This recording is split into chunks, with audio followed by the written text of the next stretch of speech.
મેઘાણીને દુલ્લો કાક દીદી ખારવાના ગીતો ગોતવા માટે નીકળેલા અને ખારવાના ગીતો ગોતવા માટે નીકળેલા ને એમાં આજનું જે કતપર ગામ છે મહુવાની બાજુનું, એ કતપરમાં એક ખારવાની ડોસી 80 વર્ષની અને વાણમાં ઈંટું ભરે છે. તેથી મેઘાણીભાઈએ જઈને એટલો પ્રશ્ન કર્યો હતો કે હે માં, આ ઉંમરે તારે મજૂરી કરવી પડે છે? માની આંખો મંડી વરહવા. દીકરો નથી? ના બાપ, દીકરો હતો. શું થયું માં? કે શેઠનું મલબારથી વાણ લઈ અને મારો દીકરો આવતો હતો. મારો દીકરો છે ને વાણમાં દરિયામાં તોફાન થયું, મારો દીકરો દરિયામાં રહી ગયો, દીકરો મરી ગયો.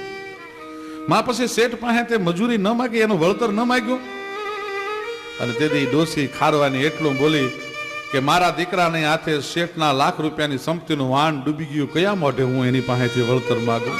અને ઝવેરચંદ મેઘાણી તે દિવસે એમ કહેવાય છે કે પોતાની છાતી પકડી અને રોવા માંડ્યા હતા. અને દુલ્લા કાગને કીધું, દુલ્લા ભાઈ જોતો ખરો ઓલા ટીલા તાળવા વાળા વાણિયાની ખાનદાની કે આ ગરીબ ડોસીની મજૂર જે માં છે એની ખાનદાની કોણ વધે આમાંથી?